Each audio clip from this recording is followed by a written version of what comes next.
Go. I'd like to call the Budget Review Committee to order. It's May 2nd, 2019, and we're in the Aldermatic Chamber, and it's 7 p.m. Would the clerk please call the roll?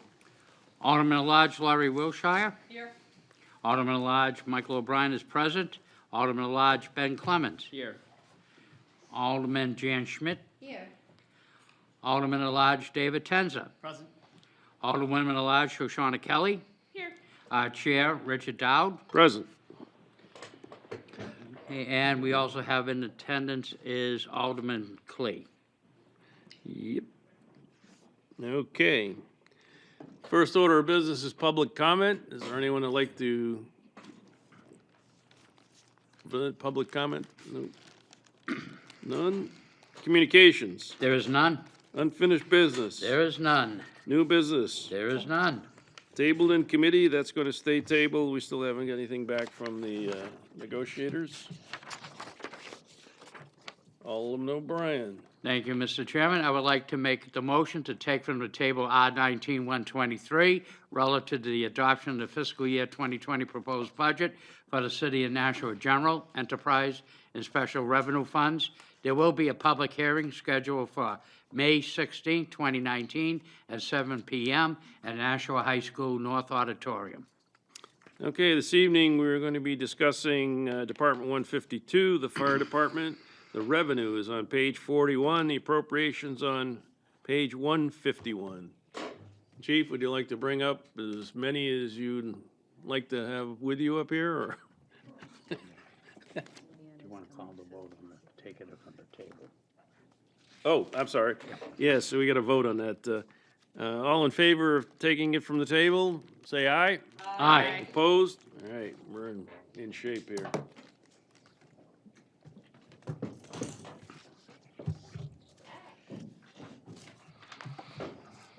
So when you speak, please identify yourselves so the person transcribing will know who's speaking. And Chief, you want to lead it off? Certainly. Good evening. Brian Rhodes. I have the pleasure of serving as your 14th Chief of National Fire Rescue.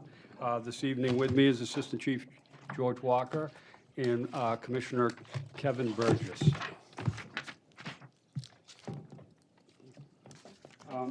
If I may start out,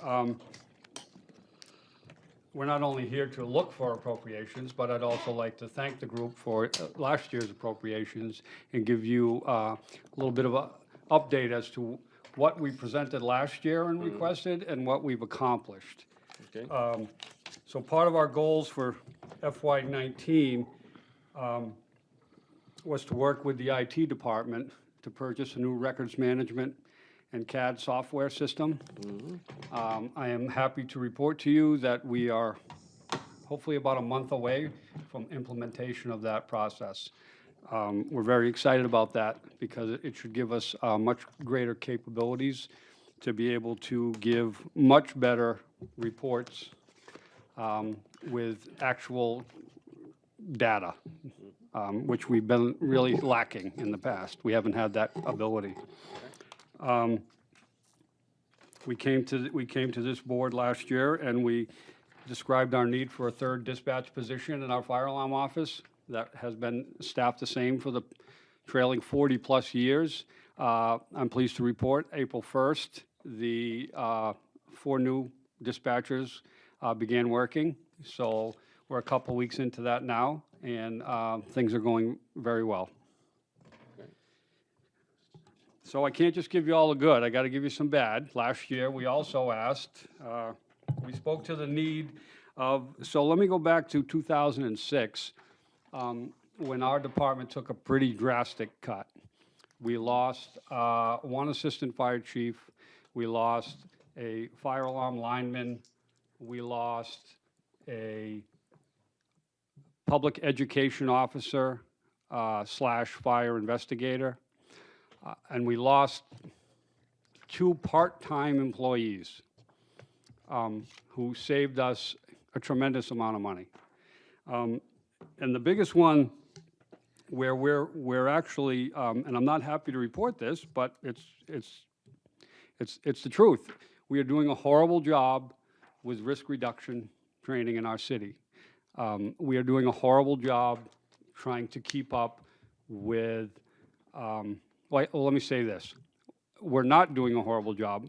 My employees are doing an incredible job trying to maintain, but I have a whole list of items from my fire marshal's office that, so we, the city of Nashua, roughly 90,000 people, have, in 2006, we had a 4-person staff. We cut that to, in 2006 to 3, and we are still at 3 people. So the city has grown quite a bit. There's a lot going on. Some of the things that we're falling behind on are place of assembly inspections. And this is all from my fire marshal, Adam Pouliot. Unfortunately, we're, in most cases, 2 to 3 months behind in getting these inspections done. What does that mean for us? That means we're holding up commerce. We're holding up restaurants. We're holding up occupancies. And what happens is, the reality is we get political pressure put on us. I get a phone call, and I have to say, could you go take care of that for me? And he has to drop what he's doing, so it's really not efficient.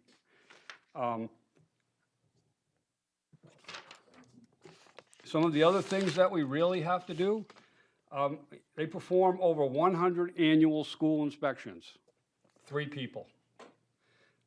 60 annual daycare inspections, 150 annual foster care inspections, 942 place of assembly inspections were completed last year, and at least 50% of those required a reinspection due to violations found. I can go on all night with that, but just to tell you that this is not something new that we're coming in asking for. This is a need. It's a real need. And at this particular juncture, we had one of our fire inspectors unexpectedly retire in February. So now we have 2. The town of Hudson has 2 fire inspectors. And they're a third of the size of the city of Nashua. So this is something that, as I said, we talked about last year. And one of the things where we're really lagging, as I said, was the community risk reduction, which is training for our 2 highest at-risk populations, our children and our elderly. We just don't have the time to get out there. And our fire marshal is frustrated that he can't do it. But he's trying to keep up with these inspections. As we drive around the city, we see all this new construction that's going up. And that takes a tremendous amount of time from them. So that's one of the big things where we're going to, you know, we did not put it in the budget this year. We understand we were given direction by the mayor as to where we should come in at. And we felt that we can't afford cuts. We can't afford any more cuts because we have nowhere else to cut. Because the only cuts we could make at this point that would have any impact on the city budget would be a fire company, and that's 16 people. I can't cut 1 or 2 people and try to make up any savings for the city of Nashua. I don't say that as you know, people have heard that before. It's a scare tactic. It's not. It's the reality. It is what it is. So back to the positives. What we did. What did we say we were going to do last year? We're going to apply for a grant, and we're going to take 3 vehicles off the city's liability rolls, the Capital Equipment Reserve Fund. We were successful with a $650,000 grant. We'll be taking 3 vehicles off the road, so that's gas, tires, wear and tear, maintenance, insurance, all of that. We're repurposing one of the vehicles for our fire alarm division bucket truck, and that was a vehicle we deferred last year to help with the budget process. And that should, that vehicle that we're going to, the cab and chassis to repurpose, will serve us for another 15 to 20 years easily. The biggest other thing we had talked about last year was with the dispatchers was how are we going to fund this? For as many years as I can remember, the city of Nashua has provided dispatching services to our emergency ambulance service provider for $0. I'm happy to report to you tonight that through the RFP process, we received 3 bids. We're in the process now of evaluating all those, and it's going to go to the committee for review. But we will be bringing in this first year, $350,000 for dispatch services for the ambulance, emergency ambulance contract, with the potential for $4 million over 10 years. That's what the length of this contract is worth for revenue for the city of Nashua. So we're trying. We're trying our best. We understand where everything is. One of the things that we have always done in the past, and my predecessors were always under the same constraints. I have a chart for you here that you can see this chart. That's 14 years of non-payroll budget. And you see a little spike right here? That spike's about $100,000. And what happened that year was the city transitioned from carrying all of the diesel fuel and gas on a separate account and put it into our department budget. So in effect, that's a false raise for us. In FY6, our non-payroll operating budget was $851,596. And in FY19, our non-payroll budget was $951,659. That's basically flat for 14 years. And I apologize, but I have deputy chiefs who are sitting in the back room there, who are here on their own time. I have these guys going to meetings all the time. They have other duties on their own time, and they're working very, very hard because each of them, in addition to working their 48-hour shifts in a week, has other responsibilities that fall under this non-payroll budget. So they're really doing their due diligence to keep our organization running. And the reality is, if it wasn't for federal grant funding, I don't know where we'd be.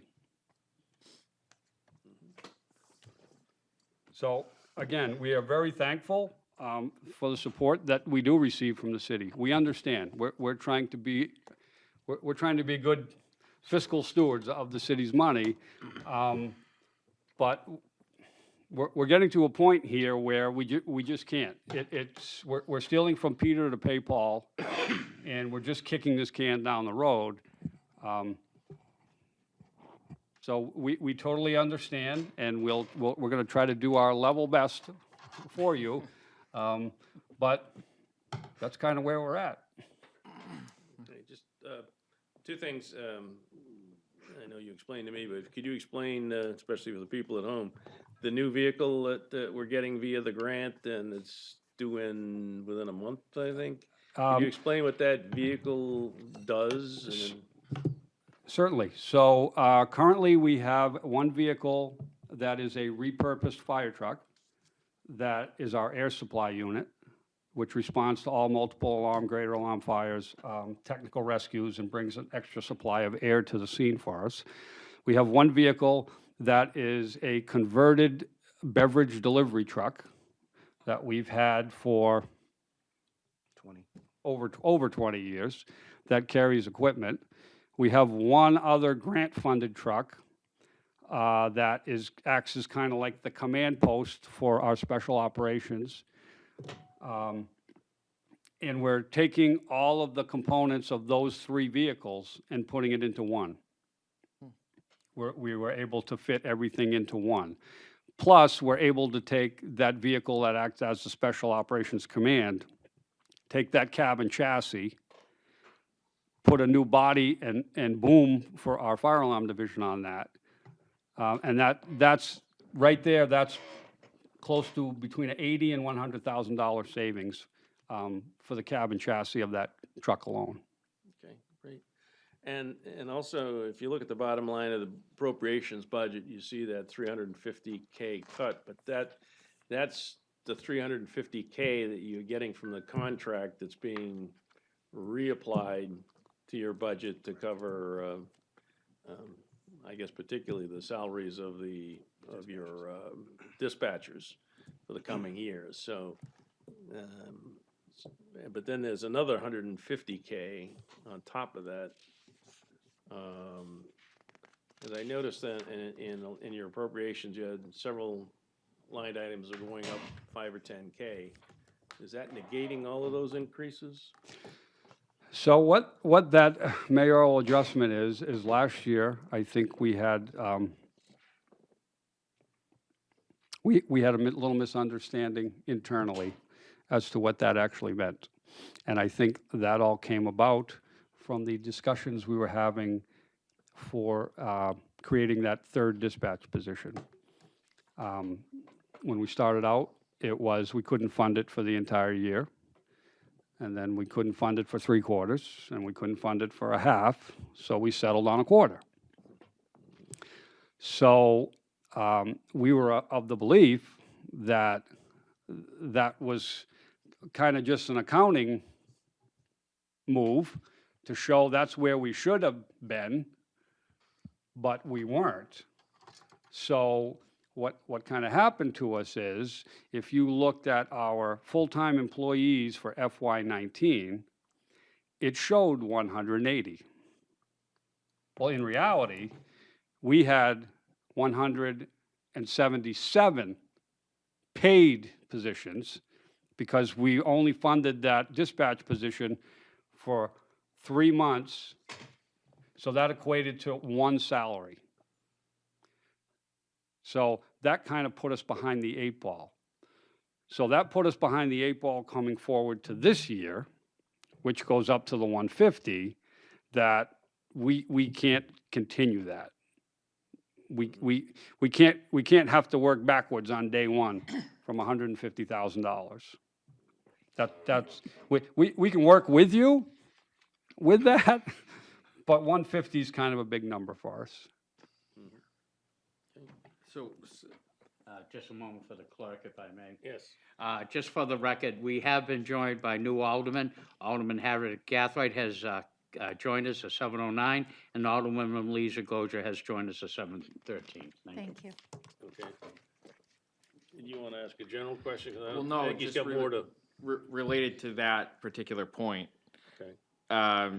So what do you mean by you can work with us? Can you just explain a little bit more on that? Because I'm just trying to understand what the $150,000 deduction from the budget is and what it represents, I guess. And forgive me because I wasn't here last year. So that number represents the kind of the starting number where we had to start from. We were working towards for this year. So we were figuring our budget plus 133 and Okay. change, when in effect, once we got down to the nitty-gritty here, we realized, oh, no. We have to make up that 133. So that skewed our budget for this year going forward to meet the parameters set forth by the mayor. Got it. All set?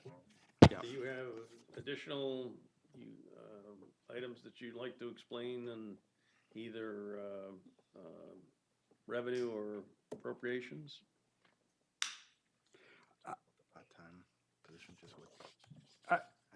I mean, we talked about, there's a lot of things we could do. But the non-payroll budget's a killer. We have 7 facilities. And if you look at our facilities, our employees do an incredible job maintaining. As I like to say, we do our own stunts. They're the maintenance people who keep these buildings up. We get into problems when when our buildings and grounds account is level funded for 14 years, and we all know the cost of goods and services have gone up, so that the value of our dollar has gone down. And I'll say it, thank goodness for capital improvements and giving us $50,000 a year. We try to maintain a lot of stuff with that money, but again, we're on pins and needles, hoping that we're not gonna have a boiler blow up in the middle of the winter, or something catastrophic.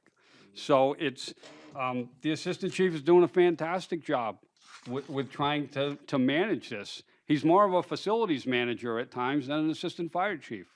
When you look at all of the things that are encompassed in that role, again, it's a lot going on. And we lost that second assistant chief in 2006, so we had an assistant chief in charge of administration and an assistant chief in charge of operations. So when they lost that, the chief and the assistant kind of had to absorb all the roles and responsibilities of that. Questions? Alderman Clemmons? Thank you. I have a number of questions, so if you don't mind. I guess I want to start with from where you began your tonight, and that's with the risk reduction and the fire marshal. That affect, obviously, as you said, that affects city, doing business in the city, making Nashua a place where somebody wants to come and open up a new shop. It affects safety. So right now we have three positions funded, even though we only have two fire marshals working. We have three positions funded. Is that correct? Correct. So how many more positions conservatively would you need to get up to a point where you felt that Nashua that we were working with a robust economy and we were making sure that the city was safe? With the amount of work that they produce, or that they are required to do,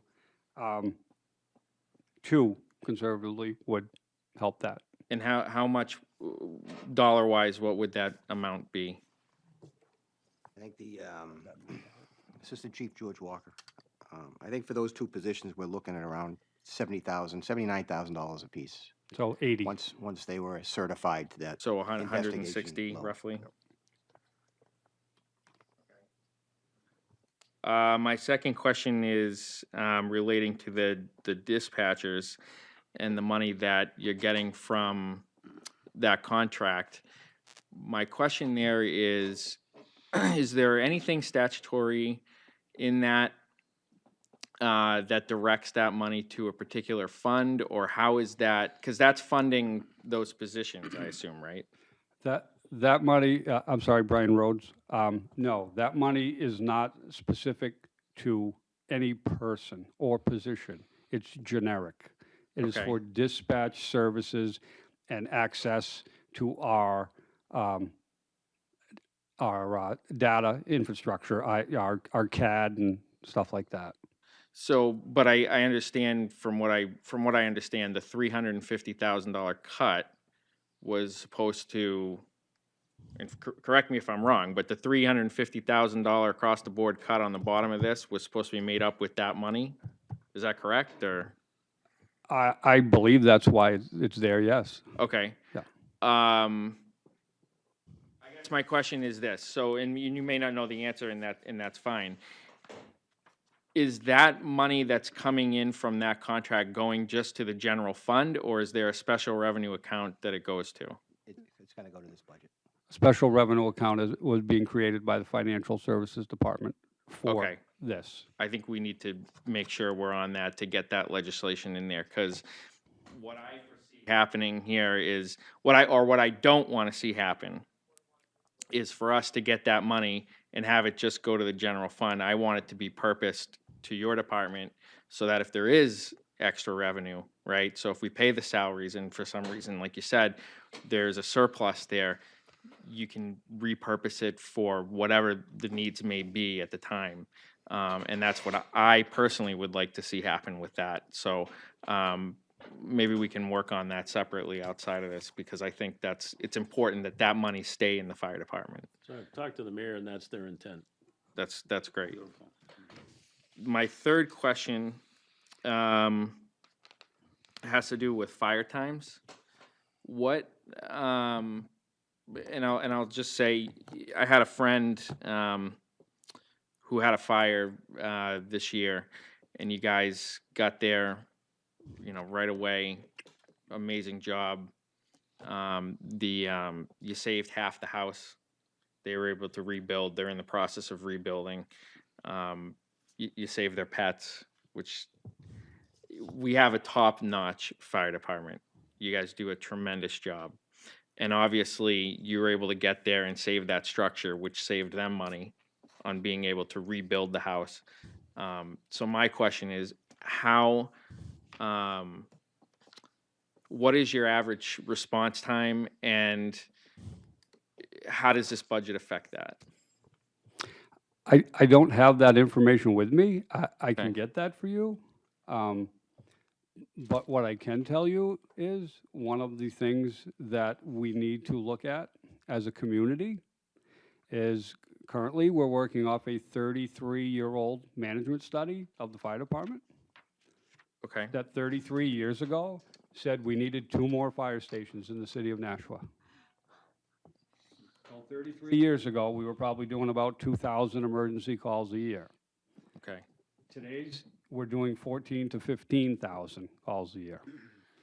And there are voids. I mean, when you look at what we have, our current layout of fire stations, I think back in the day, it was sufficient. But as you see, as the community has grown, we have areas where we have voids. Yeah. In the southwest quadrant of the city and the northwest. okay. If one other thing, Sure. that management study, if we were to do a new one, which I would think we would probably want to do, right? How much does something like that cost? I've looked into that already, and I've got quotes from 2 different vendors for $50,000. They feel they could come in and do a probably 6-month, very comprehensive analysis of our community, our needs, where our apparatus is located, our response times. Is that in your budget or no? No, Okay, Did you have an opportunity to talk to Director Marchand yet? I have not. We have a meeting scheduled for next week, yes. Okay. just one more question, and I'm done, and I'm sorry. I just Certainly. want to get through these. My last question is, in relation to that, what if you, outside of these things here that we've mentioned, is there anything else that's pressing that you haven't mentioned, I guess, to us? No, I mean, we're trying to do the best we can. I'm not gonna lie, we're a very well-equipped organization, but a lot of that is from grant funding. We are very fortunate. The city has always had a good capital equipment reserve fund. Our apparatus is top-notch. The problem we have is towards the end of the budget cycle, we have to hold off on purchases. And I don't particularly like doing that, because then that makes it look like we don't know what we're doing managing our money, which couldn't be further from the truth. Right. We have our payroll numbers down to the penny, to the week now. And there have been, we're with the Spipbrook Road addition, we were able to add, so all 6 of our fire stations have the industrial washing machines to wash the gear to come in. But what happens when we start washing the gear more? We start to wear it out quicker. Sure. That gear is roughly, just the pants and coats, $2,000 a set. we are on a replacement schedule of trying to keep our firefighters in primary firefighter gear that is no older than 5 years. We work on, when we're doing scheduled training, we have them wear their secondary gear so they don't beat up the primary gear. But this all costs money. Our tires on ladder 2 alone, so at the Lake Street Station, the newest aerial with the bucket on it, $10,000 to put 10 tires on that truck. Twice a year. And that's just, and that's state bid pricing. Yep. So we're doing the best we can. There are things that we would like to be able to do in the fire stations. There are other trainings we'd like to be able to put on. But we're not, I don't think we're treading water. I think we're managing our budget based upon the resources and the funds we have, and we're trying to make it work. And if you were to able to get, if you got an extra $250,000, could you tell me tonight that you would hire 2 more of the fire marshals and do that management study? Absolutely. Okay, thank you. Alderman O'Brien, you had a question? Thank you. Chief, as you know, I think I have a little bit of experience with your department. But one thing that has amazed me over the years is the reduplication of services between police and fire. And I look over there, they have a wonderful command band. They may not want you to use it because we're probably having a bunch of dirty smoke eaters coming in it, probably would take a while to louse it, I'm sure. But you mentioned you want to purchase, something like that. And could we try to form, there's a new chief over there, can we try to work to see if we can get a, collaboration of some of these different things? And I basically, as you may remember, I was in charge of the dive team, and I remember sticking everything in an old ambulance, and I told my guys driving it, do not go by the state DOT, we'll be arrested for overweight of a vehicle. And we finally morphed up and everything, but it seems like when we have limited access to some of this equipment, yet there is that type of equipment within the city. Can we get progressive, or should we get progressive and look at a combined effort on some of those things, That's a great question, and thank you for asking that, because under our administration, we have started to meet with the deputy police chief and the second shift supervisors once a month. And we have a lot of good inroads, and we're talking a lot more about collaborating with these types of events, as you speak of. I don't think we don't need that type of vehicle. We already have one. But I think, yes, we could work with them on that, and we're talking about working more in collaboration at some of these larger city events, so there isn't that duplication of effort. That's it. Yeah. Other questions? Alderman Tenza. Thank you. Chief, when Chief Lavoy was here for the police department, we had a discussion about their overtime costs, and the overtime costs for your department as well are fairly high. Would you say that's just because of the normal coverage that you need, or are your staffing levels not where they should be, therefore you need overtime in order to make up for positions that aren't filled? No, we're staffed where we should be staffed. The difference we have versus the police department is our specialty teams people are working. We lay out our groups so that we have divers, we have hazmat techs on each group. So, example, our dive team went to Manchester today to help them. We have divers working. We don't need to call divers back in. Our hazmat team is working. We don't need to call employees back in. That's a big difference. Our other overtime, it's contractual. That's what it is. We have our staffing levels that are appropriate, they're safe, but as Alderman Clemmons alluded to earlier, we have big fires in the city every now and then, but the reason we don't have a lot of big fires in the city is because we have great staffing, we have great equipment, and it makes a difference. It makes a difference in keeping our and your employees healthy because we're splitting the work up. There are all kinds of studies have been done to show the efficiencies of two-person fire engine crews versus three-person versus four-person. We also, one thing that a lot of people don't realize is we have a catastrophic fire somewhere and that home becomes uninhabitable.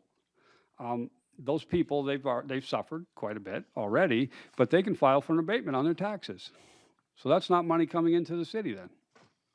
So if we can get out there and we can get these incidents mitigated quickly, it's better for the occupant, it's better for the city, it's better for my employees. It's a win. Other questions? Alderman O'Brien? Yeah. Chief, it probably would be fair, I'm familiar with it, but probably to the others, to discuss the contractual as far as, OSHA's regulations of 2 men in, 2, stay together as a team. A lot of this and, get into why we have this particular staffing, why it is so important, why we need RIT teams and other different intervention devices on this for the safety, as far as in the efficiency of the operations. So it's, as Alderman O'Brien stated, I mean, there are OSHA regulations out there that say you need 2 firefighters outside before you send 2 firefighters inside. There are studies that have been done to prove the efficiencies are greater. There are studies that show the rates of workman's comp claims are less when you have proper staffing. Many hands make light work, right? Okay. Other questions? Do you ever get in a situation like the police department where you're watching your funding at the end of a year by attrition? Yes. Can you explain that to the people what that entails? In other words, you're not hiring replacements to cover your budget at the end of the year because it's so tight. It's gone on for a long time. It's the reality of the job, and it's when some of our our senior tenured employees retire, we hire back with the new employees, so we achieve savings there, which allows us to balance the budget. We are, as I said earlier, I couldn't be prouder of my command staff and the 4 other chiefs who were there with the amount of scrutiny that goes into their areas of responsibility, because they know. And I'll go as far as to say this.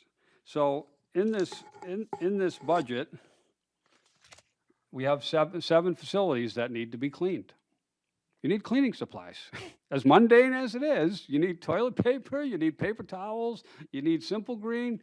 Well, a couple years ago, what we decided was, Deputy Buxton at the time, he was a captain, and Captain Kirk, they came up with a little formula. And they took the total of the money we had, and they assigned a value to kitchens, to bathrooms, and to bodies, and that equated to a dollar figure. So we basically allotted X amount of dollars to each location. And we basically said to the station captains, here you go. And they did an incredible job. And they continue to do an incredible job managing their budget. Where in years past, we would hit the March, Alderman, then Deputy O'Brien can attest to this, and the word would go out, no more supplies. Bring in your own toilet paper. So there's a lot of people in our organization that are doing a lot of great things to try to help the city and move along. And I wouldn't be doing my job if I didn't come in here to advocate for more assistance, because we're doing the best we can. And I'm not telling you the fire department's falling apart, but I'm telling you, we're getting to that point where we're getting stretched way too thin. Alderman Wilshire. Well, I have to agree with one thing you said, and maybe two things. But our fire department does a fabulous job in this city.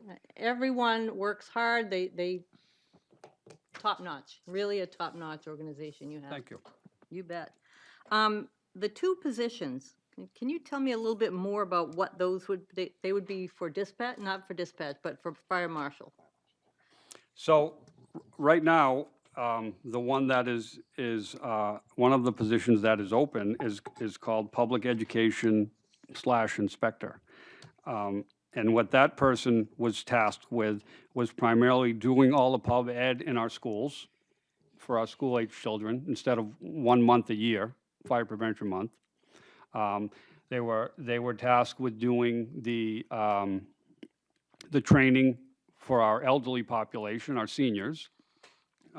They were doing, which we don't, I had a note, which this is kind of an important one too.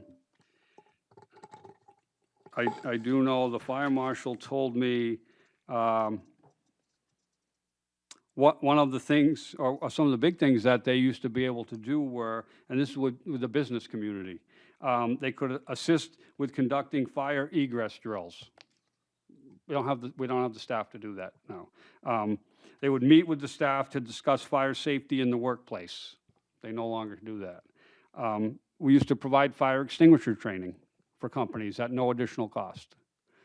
They just don't have the time to do that. And these are all things that, if we want to be a world-class city, and I think we are, I think we're an incredible city, we should be providing these things to our business community. I mean, one of the things we do in this community is our 100 milliamp municipal fire alarm system.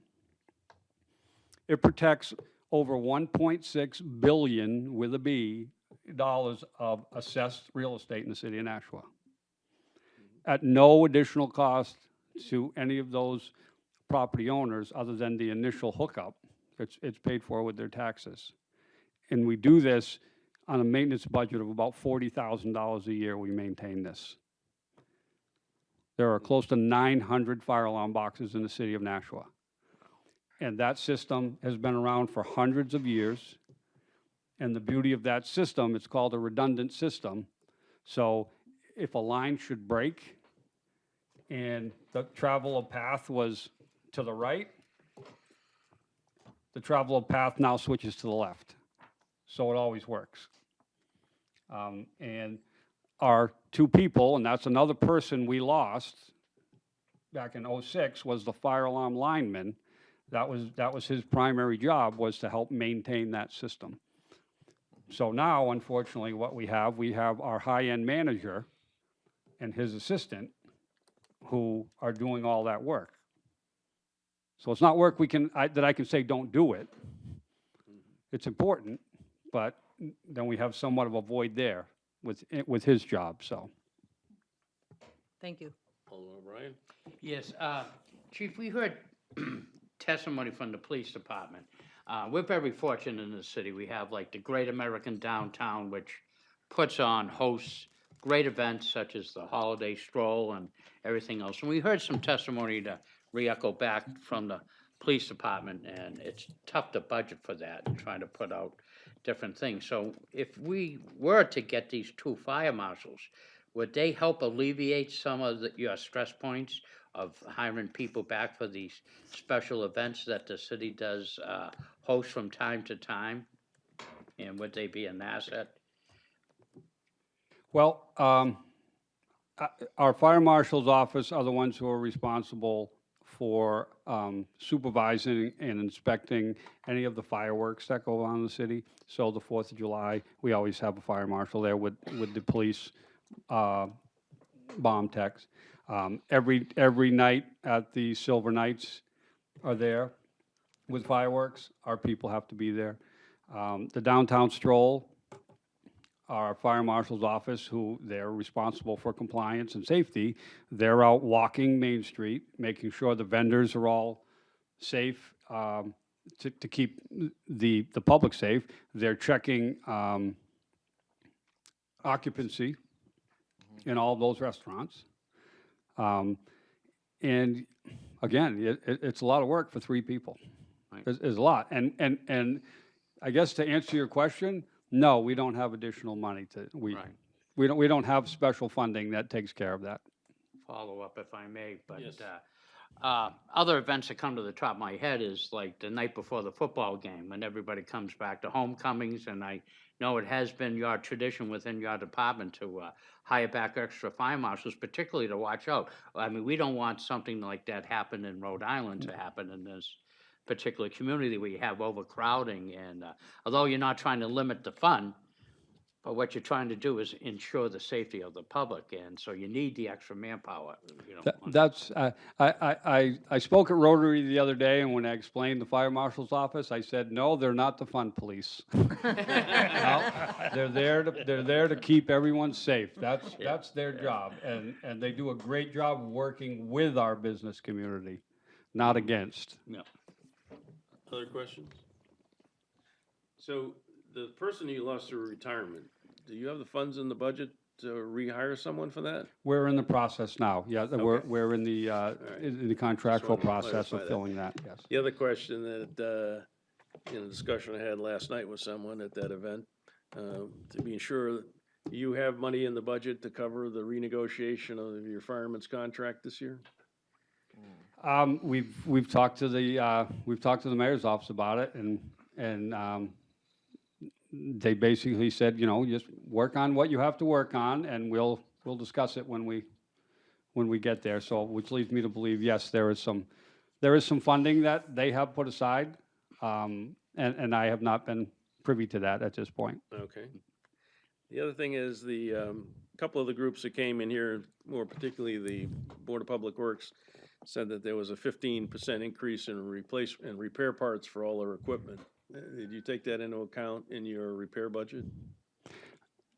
With all due respect, Mr. Chairman, 14 years of a flat budget? No. Okay.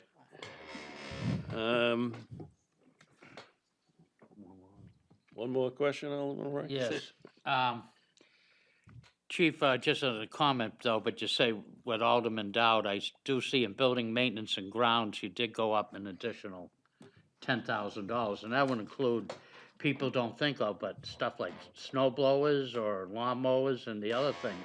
And I do have to compliment the department, the amount of pride that your firefighters take in every structure. I know they live there and they do treat it like it is a municipal building, but they treat it like home. It is their home, and so to compliment on that, I love the way some of the companies, it's almost like a contest on the Christmas decorations. It's duly noted and everything. But to get back to my question, the police department, when they were here, they were saying, you know, looking at difficulties in hiring. And as we go on with this level of funding and budget and everything, is our department attractable to people seeking a fire service career to come into the city of Nashua and to work for us? Are we getting qualified candidates when you hold a test? I think the short answer is yes, but it's a much deeper discussion when you look at nationwide, and you look at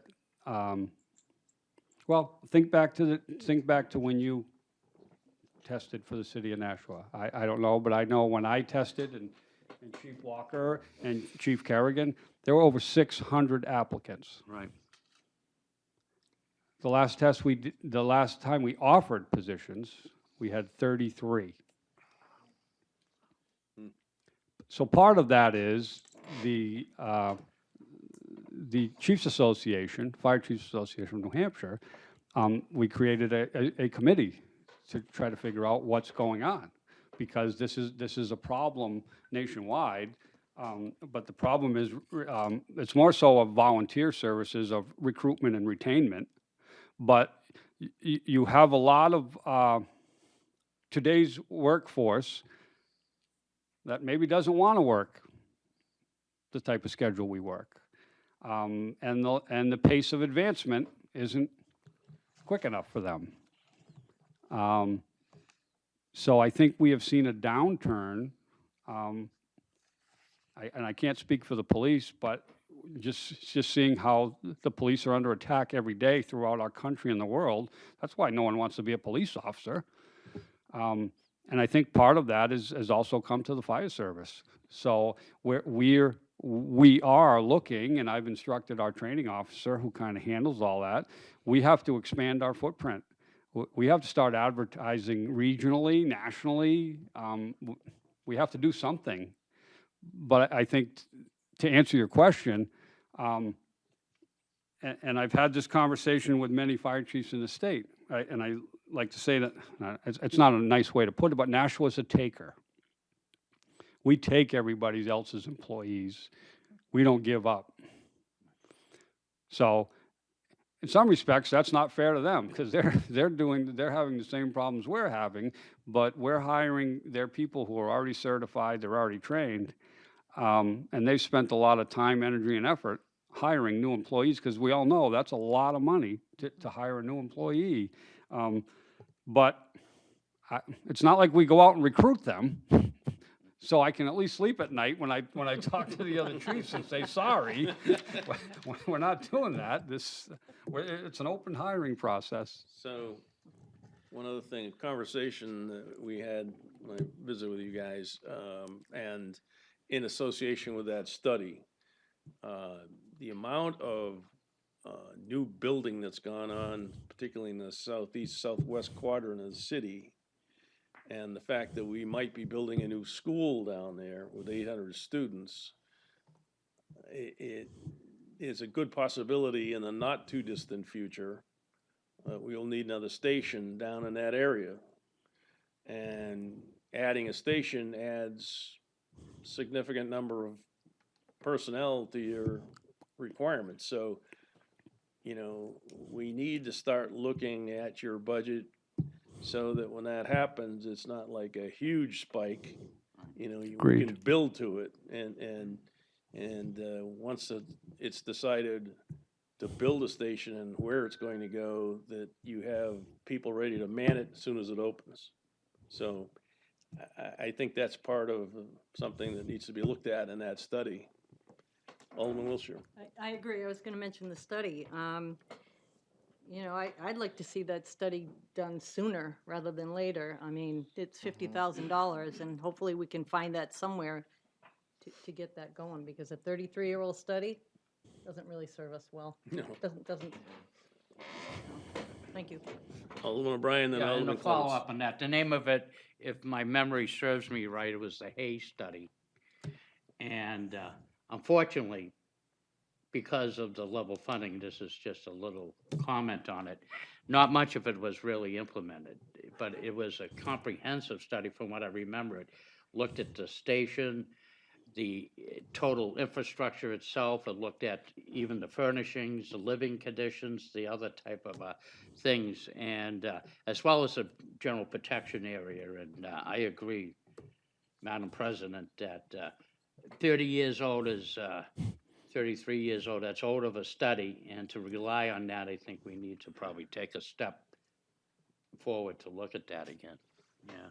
Alderman Clements. And to expand on what previous two speakers have said, you can't just take a study like that from 30 years ago, because think about, there's a couple of things. I mean, the Lake Street Fire Station was over 30 years ago, was not what it is now, right? That's different. So is Crown Hill. We added on to Spitbrook. And so those things, we've got to take into account those changes for those areas of the city. the way that the city has grown, both in density and geographically, is different. The traffic patterns are different. Back 30 years ago, the highway wasn't the way that it was. We didn't have the Broad Street Parkway. So there's things that you have to consider now because it all goes into response times and all that stuff. And so, yeah, I mean, we definitely, absolutely need a new study, if not just to say, here's where we're at now and compare it to where we were, 30 years ago. And I think that I think that just the benefit of that alone, of the information that we'd find in that, is worthwhile, even if nothing got implemented. Although I do think that if we're going to do this, we should look at it and look at a way, and hopefully part of the component in that, as Alderman Wilshire pointed to, is how do we pay for these changes as well, considering the budget and all that. I hope that's part of the study as well, not just the statistics. So, but yeah, I mean, Nashua's changed a lot. Alderman Lizzie Golia. Yes, I would just add to what Alderman Clemens said. The timing is perfect now for this because we're also looking at updating the master plan. So it's not only incorporating what's happened in the past 33 years, but what is it we're planning for going forward. And hopefully it won't be going forward 20 years. We'll update the master plan again in 10 to 15 years.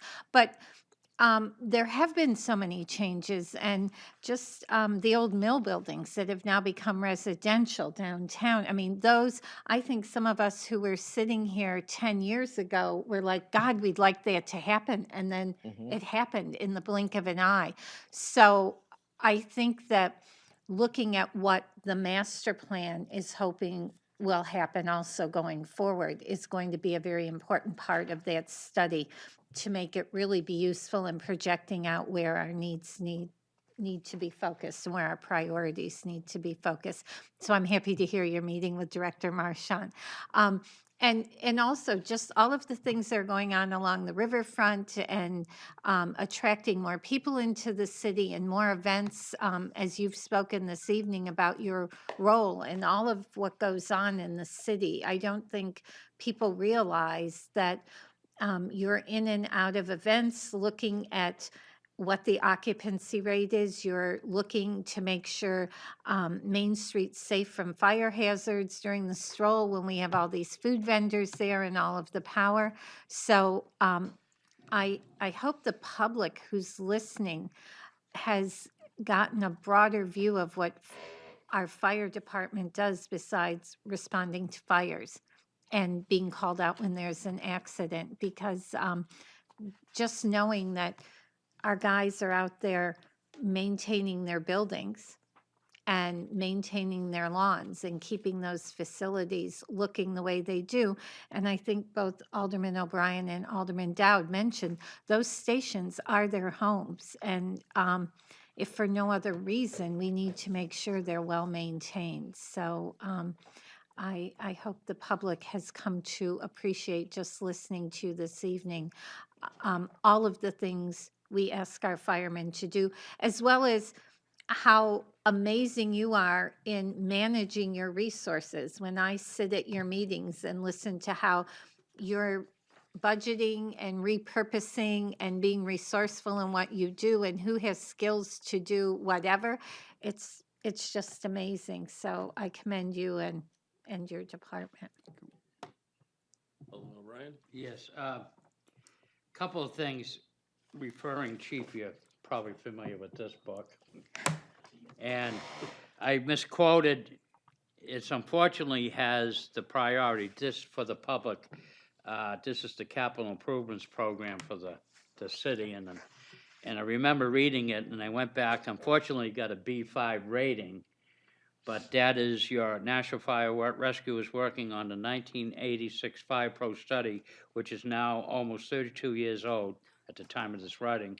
While the study recognized the needs of both Station 7, Northwest Quadrant, Station 8, Southwest Quadrant, we believe that to fully provide the city national accurate plans for the future, a comprehensive studies need to give adequate evaluate the needs of national fire rescue. And that has a cost of the strategic goals for NFR at the 55,000 with that. But on this book too, and I see in your budget here, how is I see Connor Road is up, talking about taking care of the homes, you know what I mean, in the stations, is roof replacement. So is that looking, and what is the status now of the I'm Connor going Road? to defer to my facilities manager. So, we put a few things together for the capital improvement study, and I believe we haven't got the final, book, but we believe that the roof replacement at Station 6, Connet Road, has been approved. As he has mentioned, you know, the capital improvements fund really kind of bails us out with 7 stations. Maintaining 7 stations with a $52,000 buildings and grounds budget is difficult at best. So the $50,000 that we get from capital improvements really is the catalyst to get us to keep these buildings in what we consider pretty decent shape. We use that money wisely, and obviously it's difficult to do, but we're proud of how we've done it. So it's a very important part of our overall maintenance program. So without it, we would be in a different position, certainly. So. And I just want to comment on one more thing about buildings, and we talked about positions that were cut and what kind of an effect that has on us. We cut one of the positions in 2006 was a part-time position. It was a part-time maintenance man that at the time I think we paid $15,000 per year. That gentleman saved us hundreds of thousands of dollars over the course of his years working there. For me to get some of the things that I need done that he used to be able to do cost me a lot of money just to have them come and take a look at it. So when we talk about spending money wisely, that probably wasn't the best cut that was made to the fire department. I mean, obviously a part-time position that could have done a lot of the smaller jobs that we need done was very effective, and that was missed. So just those little things that make a big difference. So. Alderman Wiltshire? Thank you. I wanted to make a comment about the additional units that have come online over the last few years. You've got Cotton Mill, you've got Riverfront, you've got Lofts 34, you've got Marshall Street. There's 700 or 800 units right there, just in our compact downtown that have come online in the last 5 years or so. And the Performing Arts Center that's going to bring a lot more cars and traffic and issues, right, to downtown. We're all looking forward to that, and we know you're going to handle it well, but it's an added, very much so, added responsibility. That's 750 units and 750-seat theater downtown, so. So, thank you. Could I respond to that, Mr. Chairman? Yes. Absolutely. Yeah. So, there are studies out there that, and one of our captains just came back from the National Fire Academy. It might have been in the last year. But one of the studies that he was made aware of was how many actual responses is it efficient and effective for a unit to handle? And what's that breaking point when they're tied up and we have to move resources from another area of town in to take care of that incident? So these are all things that we could find out in a needs analysis or management study. When, again, I want this to be totally unbiased. I want an outside person to come in here because I don't want anyone to say, well, he's the fire chief. Of course he wants more people. I am more than confident that if we get an independent analysis done, I think we're going to be shocked. And I think we're gonna be shocked, because I think our employees are doing an outstanding job every day, and they're overcoming these obstacles that are just the city moving forward. Madam President, you just spoke of all those units. You didn't talk of the 400 that went in the south end of the city. Right. That 400 units that went up down there. And now we're seeing the conceptual drawings of, or proposed drawings for the old Grace Chemical site, 40 acres on the riverfront.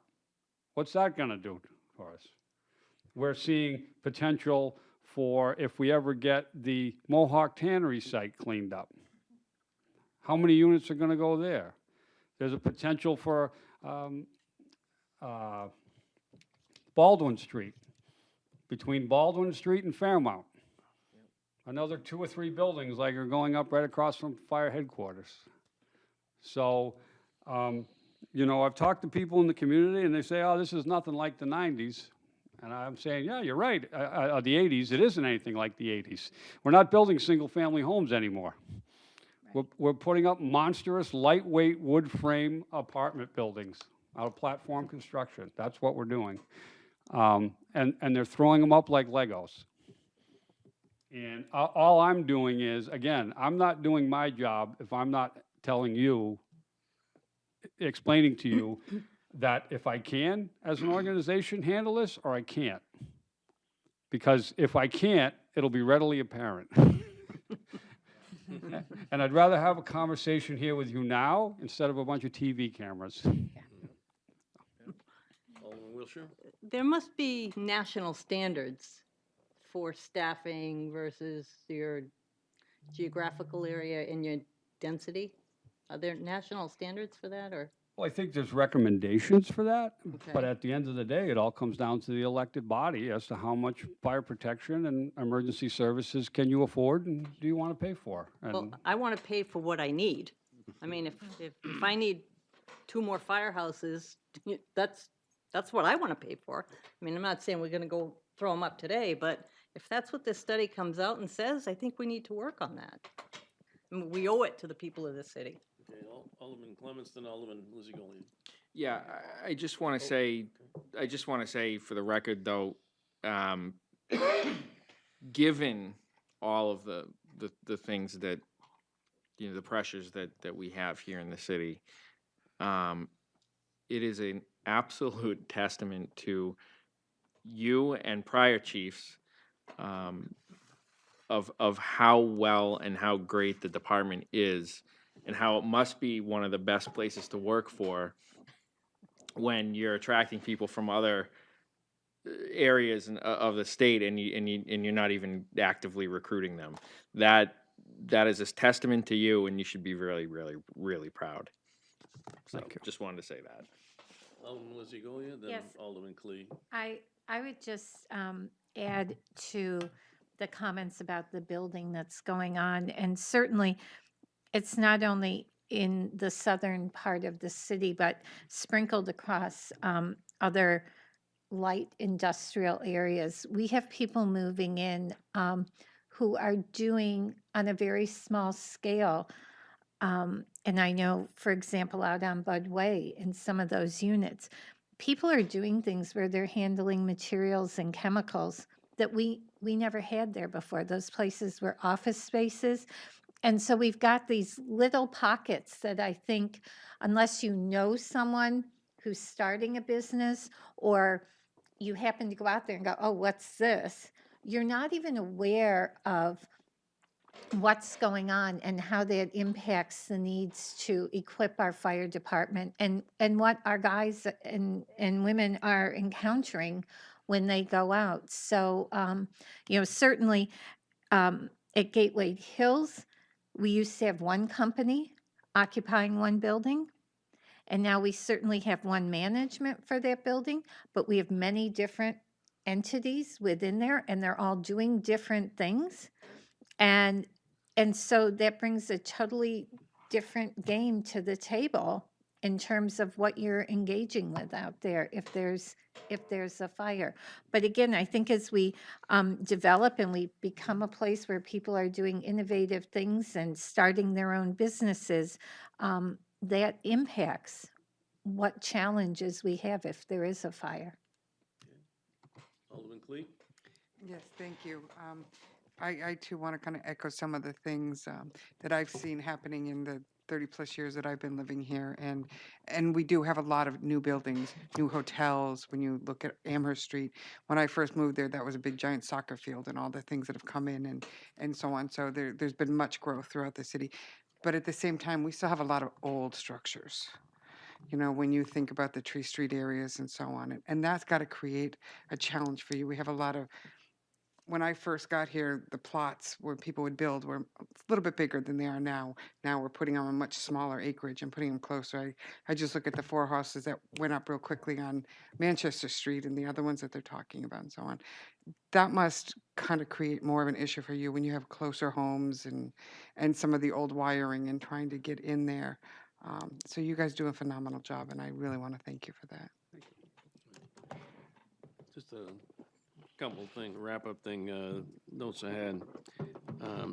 Hopefully you can get some use of the new energy manager that the city's hiring along with the school department to evaluate some savings. Two, I have received in the last few days especially unsolicited testimonies about the Nashua Fire Rescue, saying what outstanding job you guys do, and protecting the city. So I thought you ought to know that. Thank you. The other thing is, I had the opportunity, along with the mayor back in the day when he was an alderman, I forget how many years ago it was, to go through the training out at your training facility at the landfill, and actually go up a ladder, dragging a hose, and go into a burning building. You're saying you I don't wanna know do it again? if anybody else wants to do it. No, I didn't say also that. had that opportunity with the jaws of life. Yeah, yeah, the jaws of life, but several of the aldermen took that, and it gave them a much greater appreciation of what you guys do and what it takes to go into a burning building, even though that's a controlled environment. But it was pretty interesting. We invite anybody that would like to. Most of the Try it. time I said, what in the heck am I doing? But anyway, thank you very much. If there are no other questions, we appreciate you coming in and sharing your information with us. And hopefully we can help you in the long run here. Well, thank you, Mr. Chairman, and thank you to the committee for entertaining us this evening. All right. Alderman O'Brien. Oh, yes. No, not yet. Mr. Chairman, I'm a little jumping ahead, thank you. Thank you, Mr. Chairman. I'd like to make a motion to table R-19-123. The motion on the floor is to table the budget until the next budget meeting. All in favor signify by saying aye. Aye. Opposed, motion carries. Next order of business, general discussion. Is there any alderman that wants to have any discussion on it? No. Public comment? I don't see anyone. Remarks by the alderman? No. We don't need a non-public. Alderman O'Brien. Make a motion to adjourn. Motion is to adjourn. All in favor signify by saying aye. Aye. Opposed, motion carries. We're adjourned at 8:13 PM.